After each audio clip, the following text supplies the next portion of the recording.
5월은 가정의 달이다, 이렇게 일반적으로 우리가 알고 있고, 또 첫 주일은 어린이 주일, 둘째 주일은 어머니 주일로 저희가 지킵니다. 가정이라고 하는 이 귀한 피로 연결된 공동체를 우리에게 주신 하나님께 감사를 드립니다. 일반적으로 살아가는 존재 이유에 대해서 질문을 하면은 신앙이 출중하신 그런 분들은 내가 살아가는 것은 하나님 영광 위해서 삽니다, 그렇게 말씀하시고, 또 영적인 그런 가치와 복음을 위해서 제가 삽니다, 이렇게 말씀을 하지만 대부분 남편과 아내 위에 삽니다. 또 어떤 사람은 내가 내 자녀 위에 삽니다, 그렇게 말하는 분들이 대부분이죠. 우리가 미국에 왜 왔는가? 왜 왔습니까, 미국에? 그러면 애들 교육 때문에 왔어요. 그 얘기를 저도 제일 많이 들어요. 아이들 교육 때문에 왔다는 거예요. 좀 아이들에게 좋은 교육 기회도 제공하고 보다 좋은 곳에서 꿈을 필 수 있는 그런 아이들이 됐으면 좋겠다 해서 이곳에 온 거지요. 자녀 사랑에 대해서 우리가 얘기를 한다면 정말 내리사랑이라고 하늘 정도로 사실 자녀에 대한 그런 애정이 우리가 좀 특별하지 않습니까? 자녀를 위해서는 뭐든지 하고 싶은 게 부모의 마음입니다. 그만큼 자녀를 사랑하지요. 자녀 교육을 위해서는 우리가 무리가 될 만큼 희생해도 그 희생이라고 생각하지 않는단 말이에요. 정말 눈물 흘리고 그 아이가 잘 되기를 위해서 하나님께 기도하고, 아이가 아픔을 겪으면 그 아픔이 내가 겪는 아픔보다도 더 아파서 우리가 가슴앓이를 했던 그런 경험이 우리에게 다 있습니다. 아이들이 대학에 갈 때도 그 아이들이 대학 시험을 위해서 또 준비하는 그 과정에 우리가 함께 하면서 그 아이들을 위해서 우리가 최선을 다했던 그런 기억들이 아마 여러분에게 있을 겁니다. 어제 제가 한 장례식에 참여를 했어요. 그런데 나이 들어 돌아가신 분이 아니라 젊은 그 나이에 24살에 하나님 앞으로 갔단 말이에요. 근데 저희 교회에 참석은 안 하시지만 저희 학교에 교수님 되신 분의 아들이에요. 그래서 제가 이제 교수님들하고 또 저희 집사람하고 장례식장에 갔어요. 들어가는데 그 어머니 되는 목사님 사모님이 통곡하면서 안타까워하는 그 멘트를 제가 듣고 가슴이 꽉 막히는 거예요. 장례식이 오래 진행됐어요. 그 청년이 아주 똑똑한 청년이었더라고요. 사진을 걸어놨는데 참 잘생겼어요. 예일대학 졸업했는데 예일대학 또는 고등학교 때부터 기독학생회를 잘 이끌었고, 예일대학 그 학생들이 얼마나 많이 왔는지 그 동창들이 우리 한국 아이들이 아니고 와서 같이 눈물 흘리고. 그런데 그 목사님이 나중에 인사하시면서 그러더라고요. 제가 여러분들에게 기도 부탁을 드리고 아이가 코마 상태에 빠졌는데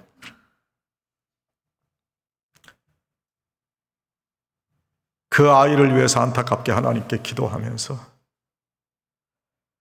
하나님께 부르짖어서 기도했대요. 하나님, 지금까지 날 도와주셨는데 한 번만 더 도와주세요.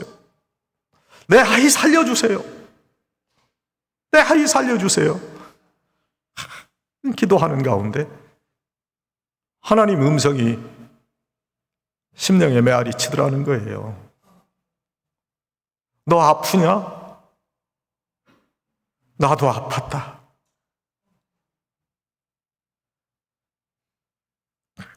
그 예수님이 우리를 위해서 돌아가셨을 때 그 하나님의 마음이 어떠셨을까 하는 것을 그 전에도 느낀다고 했지만 이렇게 절실하게 그 하나님의 심정을 느낀 적이 없었다.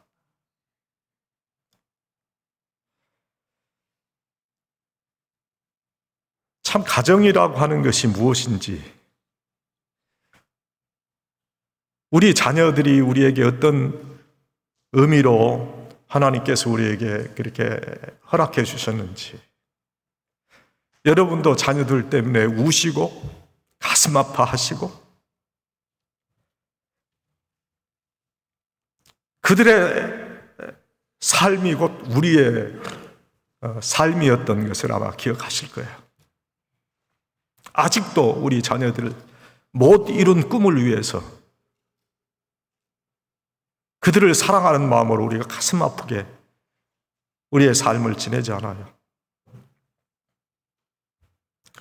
그런데 중요한 것은 이렇게 귀한 자녀들에게 귀한 믿음을 유산으로 우리가 이어줘야 된다는 거예요. 저는 새벽 기도를 할 때마다 하나님께 그렇게 기도합니다. 하나님, 우리 아이들도 이곳에서 하나님께 새벽에 나와서 무릎 꿇고 기도하는 자녀들이 되게 해 주시옵소서. 정말 우리가 자녀를 사랑한다면 그들이 바른 신앙인으로 살아갈 수 있도록 그들을 인도할 수 있어야 된다 하는 거예요.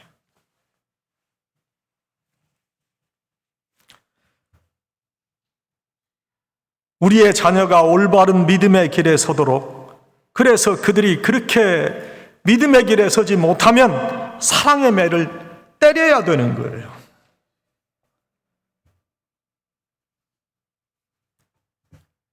오늘 본문과 비슷한 말씀이 또 잠언 13장 24절에도 기록이 되어 있는데, 거기에는 자식을 사랑하는 자는 근실이 징계하느니라 그랬어요. 우리가 하나님의 성품에 대한 우리의 믿음을 그들에게 이어줘야 돼요. 우리 인간의 형상 속에 투영된 하나님의 성품이 있잖아요. 하나님은 자비로우시고, 하나님은 오래 참으시고, 하나님은 사랑이시고, 그리고 하나님은 하나님보다 더 사랑하는 그 존재에 대해서 질투하시는 질투의 하나님이시다.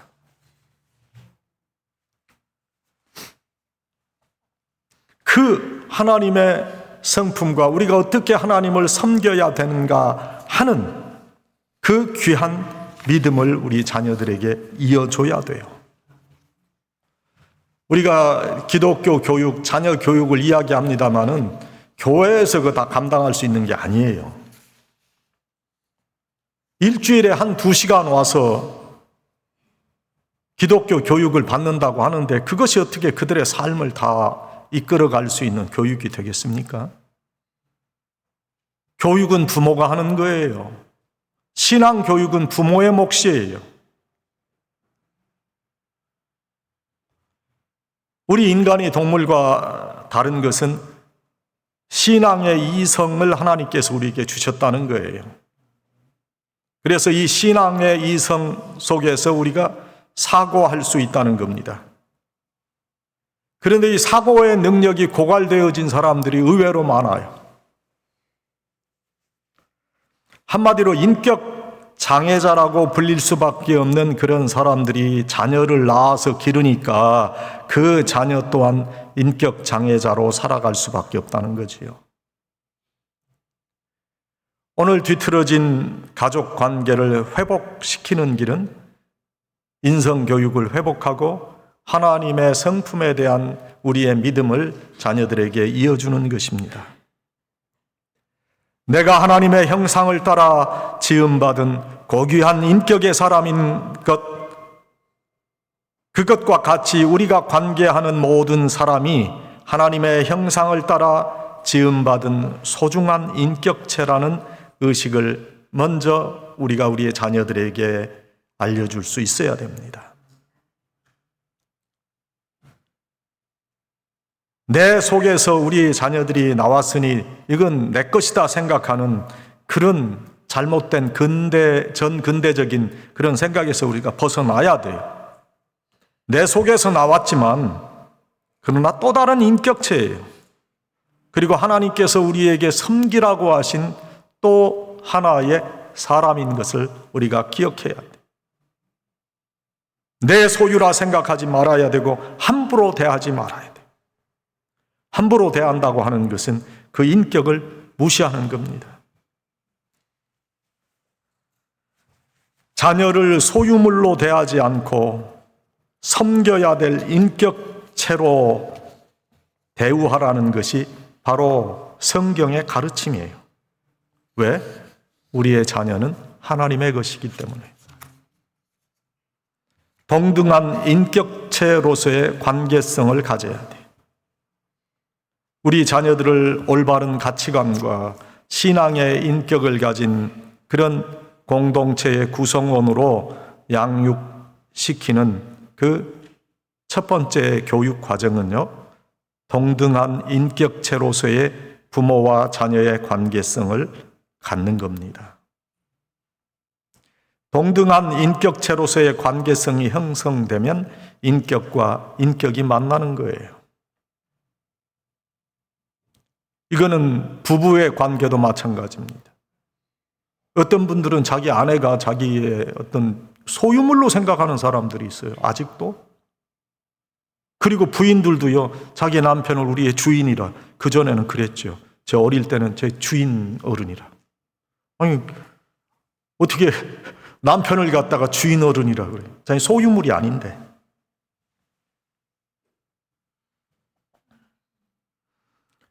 이러한 온전한 인격체로서의 자기 정체성, 이것이 온전한 인성 교육을 이루는 밑거름이 되는 것이다. 자신이 하나의 인격체로서 존중되고 있다는 그런 의식이 굉장히 중요한 거예요. 그러나 그렇다고 해서 자녀가 잘못된 길로 가는 것을 그대로 방치하는 것, 그것은 잘못된 것입니다.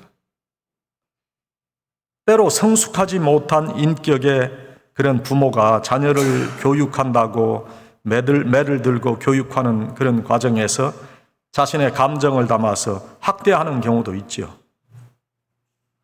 자녀를 사랑하는 마음과 자신의 절제되지 못한 감정을 구별한다고 하는 것, 얼마나 중요한 일인지 몰라요. 자녀에게 어떤 불편한 감정을 가지고 학대하는 수준에까지 양심의 가책을 느끼지 못하면서 매를 대는 것, 그 정말 미숙한 그런 인격의 부모지요. 자녀들에게 사랑의 마음으로 인격체로서 그들을 대하는 그런 마음을 가지고 자녀들을 교육한다고 하는 것이 얼마나 중요한 것인지 모릅니다. 귀한 신앙 교육에 대한 우리가 마땅히 하나님의 성품에 대한 그런 교육을 자녀들에게 해야 될 것을 말씀하시면서 오늘 본문에도 초다를 참아 못하는 자는 그 자식을 미워함이라고 그랬어요. 자식을 사랑하는 자는 근실이 징계한다. 그것이 신체적인 아픔이 동반된 매질이든지 아니면 정신적 아픔을 느끼는 매질이든지 간에 사랑의 마음으로 잘못된 것을 교정하는 의도로 행해졌다면 그것은 우리 자녀들의 인성 교육에 유익할 겁니다. 어느 목사님의 간증인데 그 목사님이 어릴 때 그 동생하고 둘이 그 아버지 그 양복 주머니에서 돈을 훔쳤대요.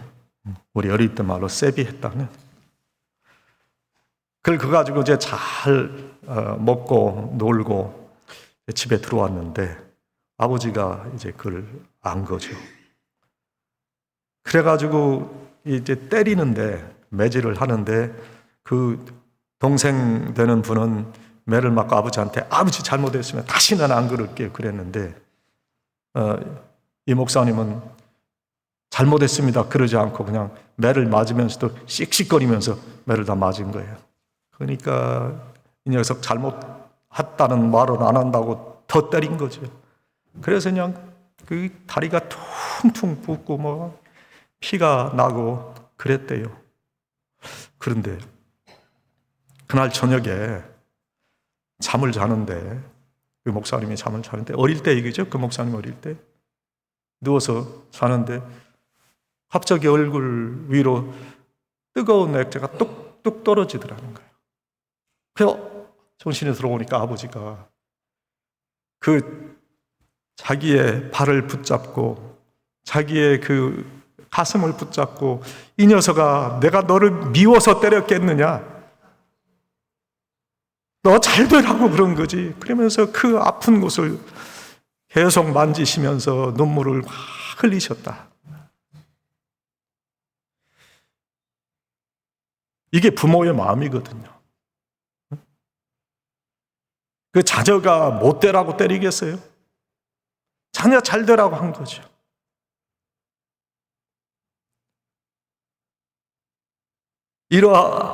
이러한 기독교적인 그런 하나님의 성품에 대한 교육이 그러나 우리에게는 꼭 있어야 된다는 거예요. 아이들을 그냥 놔두면 안 돼요. 이 아이들이 바른 신앙의 길로 갈 수 있도록 그것을 인도하는 것은 부모의 몫이에요.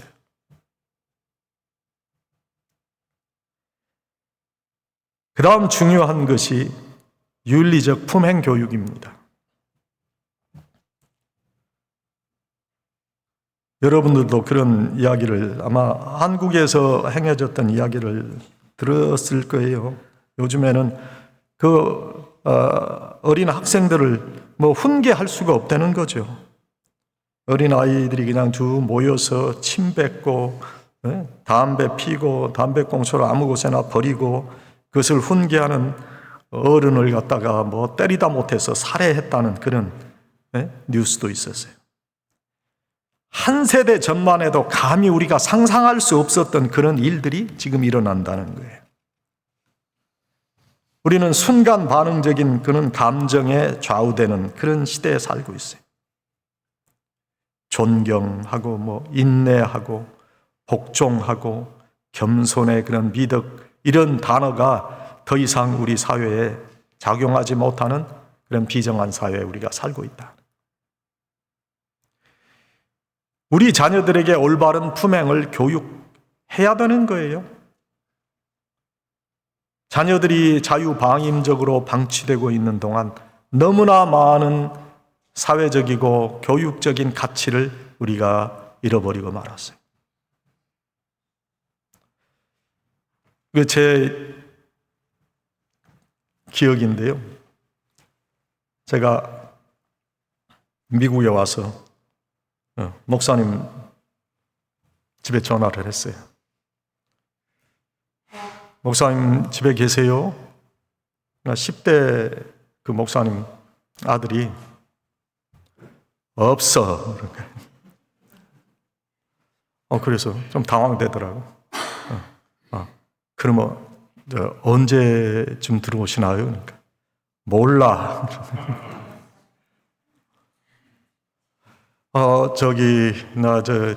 내가 미스터 양인데요. 이제 오시면, 목사님 오시면 나한테 전화 좀 해달라고 하세요. 전화번호 드릴게요. 다 알아듣는 거예요. 그러더니 네가 해.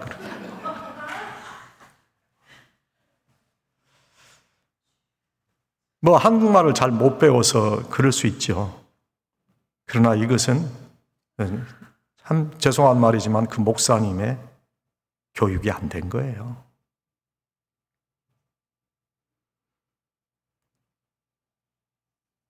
품행 교육이 돼야 돼요. 한국어 교육이 안 된 것이 아니고 품행 교육이 안 됐다.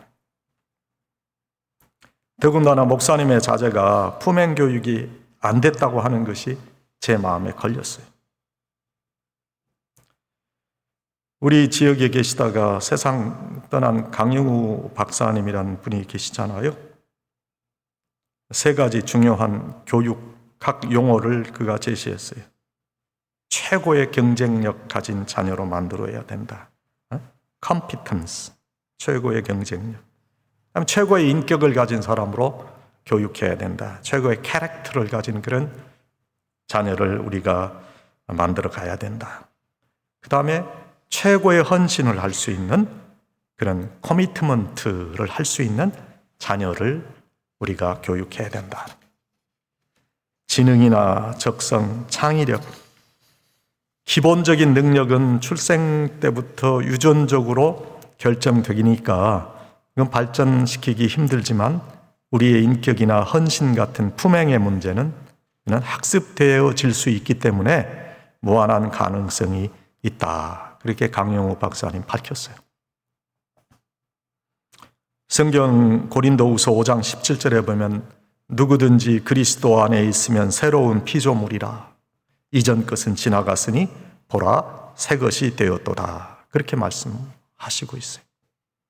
새로운 인격, 향상되고 다듬어진 성숙한 인격애로의 변화가 가능하다는 것이 성경의 말씀입니다. 우리 한민족이 그동안 자녀들의 세상 물리 터득하는 교육에는 성공했을지 몰라도 인격적이고 신뢰할 만하고 어느 곳에 내놓아도 떳떳하고 당당한 도덕적 인격의 사람을 만드는 데는 우리가 성공한 것은 아닌 것 같다 하는 생각을 제가 합니다. 예수님께서 우리에게 너희는 세상의 빛이라 세상의 소금이라 말씀하셨어요. 빛과 소금과 같이 어두움을 밝히고 세상의 부패를 막는 그런 사람들이 되어야 한다는 거예요. 우리의 자녀들이 그들의 일상에서 도덕적이고 건전하면서 밝은 모습으로 살도록 그들을 교육하고 그들을 이끌어줘야 돼요. 바른 언어의 교육은 바른 마음에서 이루어지는 겁니다. 삐뚤어진 마음에서 삐뚤어진 언어와 품행이 형성되는 거예요.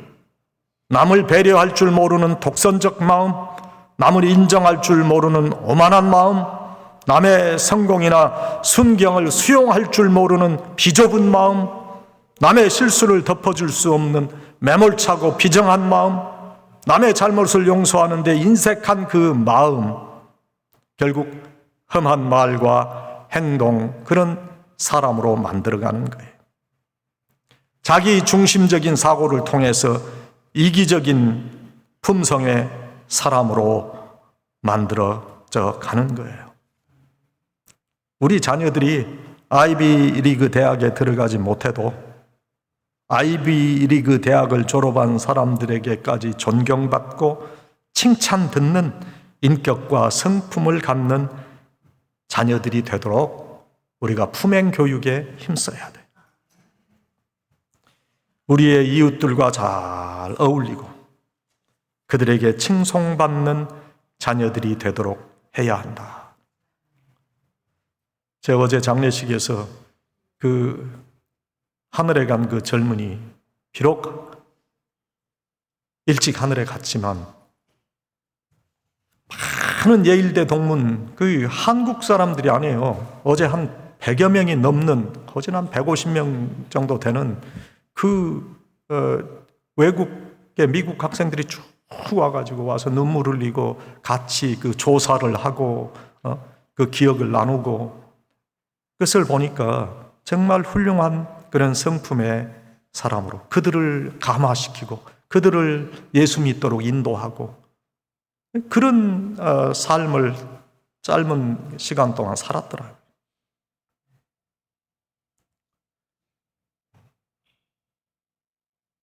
정말 이런 인격자들이 될 수 있도록, 비록 우리는 그러한 인격을 갖추지 못했을지라도 우리의 자녀들은 그러한 인격자가 되도록 우리가 기도하고 그들을 귀한 품행을 갖는 그런 인격자로 만들어 가야 될 것입니다. 지금 우리는 병든 사회에 살고 있다는 것을 여러분이 인정하실 거예요. 인격적으로 고장난 그 사람들이 인권이라는 이름하에 정상적인 사회 구성원으로 인정하는 그런 사회에 우리가 살고 있어요. 미국에 살지만 곳곳에 총기 사고가 일어나고 테러가 자행되고, 이 병든 사회를 고치고 다시 새롭게 할 수 있는 것은 품행 교육을 통해서 우리의 자녀들을 품행 인격자로 만들어가는 거예요. 우리 자신이 변화됨으로 우리의 자녀들의 품행이 변화돼야 되는 거예요. 우리의 자녀들에게 너희는 우리가 사는 대로 살지 말고 우리가 살라는 대로 좀 살아라, 그렇게 아무리 말해도요, 우리가 품행 인격자로서의 삶을 살지 않고 우리가 거듭나지 않고는 올바른 품행을 교육할 수 없는 거예요. 귀한 품행 교육을 통해서 하나님의 귀한 뜻을 이루시는 그런 여러분들이 되시기를 축원합니다. 그다음에 우선적 가치 선택의 교육을 해야 돼요. 무엇이 올바른 것이고 무엇이 먼저 우리가 따라가야 될 그런 가치인가. 오래전 얘기지만 뉴욕에서 출발해서 마이애미로 가는 그런 비행기가 있을 때요, 지금은 이스턴 항공이란 건 없지만 이스턴 항공 401편이 플로리다에서 추락했는데, 그 이유가 뭐냐면 착륙을 유도하는 기어에 전등불이 들어오지 않았죠. 지금이야 다 컴퓨터라이즈 돼가지고 컴퓨터가 다 인공지능이 다 운행을 하지만, 오래전에 보니 이제 착륙하려고 그러는데 기어에 불이 안 들어오니까 전구를 갈아 끼우게 되었다. 근데 전구가 빠지지 않으니 조종사와 부조종사가 같이 전구를 갈아 끼우다가 참변을 당했다 하는 거예요. 별반 중요하지 않은 일에 매달리다가 생명까지 잃어버리는 이런 비극을 우리 인생에서 보게 되는 거지요. 인생의 중요한 목표들이 성취되지 않는 이유는 차선의 가치를 최상의 가치보다 우선하면서 시간을 보내기 때문이에요. 저는 여러분들에게 항상 이 말씀을 지금까지 드려왔어요. 하나님 앞에 최우선권을 드리십시오. 여러분이 직장 생활을 하는 것 중요하고, 여러분이 돈을 버는 것도 중요하고, 여러분의 자녀 교육도 중요하고, 많은 우리가 해야 될 그런 가치들이, 그런 가치를 가진 일들이 있지만, 그럼에도 불구하고 하나님 앞에 최우선권을 드려야 됩니다. 하나님 앞에 예배하는 일이 여러분들 보이기에는, 여러분들에게 보일 때는 이게 중요하지 않은 것이라고 생각할지 모르지만 이것이 가장 중요하십니다. 가장 중요한 거예요. 여러분의 사업보다 중요한 거예요. 여러분의 자녀 교육보다도 중요한 거예요. 이것을 깨달아야 진정한 하나님의 사람이 되는 것이고 제대로 된 신앙 교육을 할 수 있는 거예요.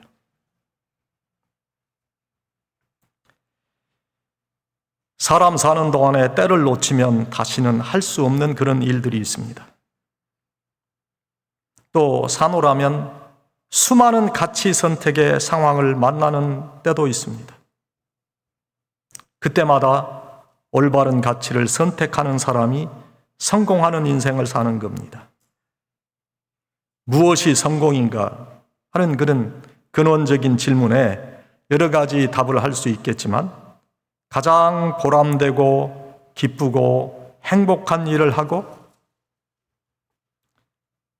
내가 이렇게 살고 있다고 자신에게 말할 수 있으면 그것이 성공일 거예요.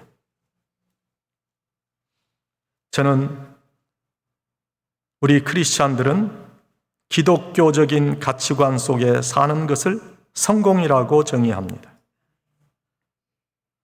학생은 공부하는 때를 놓치면 지식을 얻기 어렵고요. 결혼도 정년기를 놓치면 결혼하기 어렵습니다. 일을 하는 것도 마찬가지죠. 언제까지 일할 수 있는 건강이 우리에게 보장되지 않습니다. 그래서 때가 되면 은퇴하는 겁니다. 인생의 단계마다 집중해야 될 우선적 가치가 있고 그 가치를 선택하는 자가 인생의 행복과 승리를 보장받는 거예요. 저는 여러분의 자녀들이 신앙적 우선의 가치를 선택하도록 양육되어져야 된다고 생각합니다. 그들이 아직 성숙한 인생의 단계에 이르기 전에 진실하고 정직한 사람으로 살아갈 수 있도록 바른 도덕적 훈련이 돼야 돼요.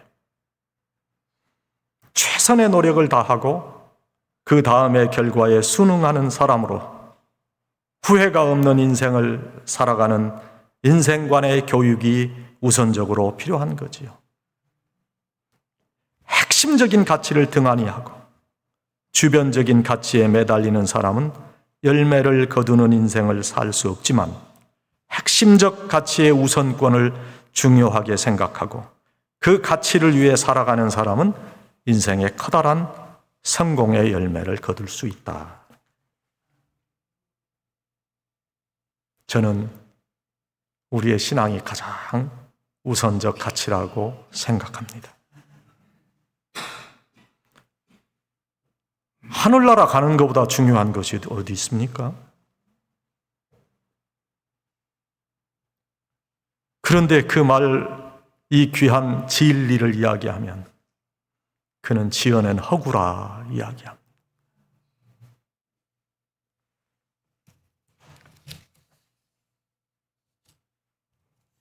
무엇이 바른 가치인가? 하나님께서는 사람이 떡으로만 살 것이 아니요 하나님의 입으로 나오는 모든 말씀으로 살 것이라 그런 말씀으로 얘기해 주셨습니다. 육체적 가치보다 영적 가치를 우선하라는 가르침입니다. 여러분, 동물과 사람이 뭐가 다릅니까? 똑같이 육체를 가지고 똑같이 호흡하고 먹고 마시고 배설하는 모든 작용이 비슷하지만 사람은 동물과 같이 본능에 의해서만 움직이지 않고 그 본능을 조절하는 이성에 의해서 움직인다는 거예요. 동물은 본능적으로 배고픔과 아픔과 괴로움을 감각할 수 있겠지만 수치심, 모멸감, 분노, 의로움과 진실함, 정직함, 겸손함을 느끼지 못하는 거거든요. 그러나 사람은 수치와 모멸, 분노와 슬픔을 느끼면 본능적 욕구에 좌우되지 않습니다. 이런 동물적인 감각에 우선하는 신앙적 윤리의 교육을 해야 돼요. 동물적 조건 반사에 따라 사는 사람들이 많은 세대를 살고 프로이드 같은 그런 사람은 인간이 본능에 좌우되는 그것이 인간의 본성을 설명한다고 하지만 그렇지 않습니다. 성경은 분명히 신앙의 이성에 대해서 말씀해 주시고 있습니다. 우리 자녀들이 올바른 신앙의 이성에 따라서 올바른 신앙의 가치를 선택하며 살아갈 수 있도록 우리 자녀들을 위해서 기도하시고 우리 자녀들을 신앙으로 양육하시는 귀한 성도들이 다 되시기를 축원합니다. 우리의 자녀들을 생각하시면서 이 자녀들이 정말 하나님께서 원하시는 귀한 자녀들로 그들의 삶을 살아갈 수 있도록 하나님께 기도하시고 그들을 신앙으로 이끌어 가시는 성도 여러분들이 되시기를 간절히 축원합니다. 하나님 아버지, 오늘 저희들의 자녀의 신앙 교육에 대해서 생각해 보았습니다. 저희들이 바른 신앙 교육을 하지 못했습니다. 아버지 하나님, 믿는 그 믿음을 올바로 이어주지를 못했습니다. 올바른 품행 교육을 하지 못했습니다. 우선적 가치, 신앙의 가치를 자녀들에게 전해주지 못했습니다. 그러나 아버지 하나님, 이제는 늦었더라도 그들을 올바른 길로 인도할 수 있는 저희들이 되게 해주시고 이 귀한 신앙 교육을 위해서 기도할 수 있는 저희들이 다 되게 해 주시옵소서. 주님께서 저희와 함께 하시고 이 귀한 은혜를 허락하실 줄 믿고 감사드리며 예수님의 이름으로 기도하옵나이다. 아멘.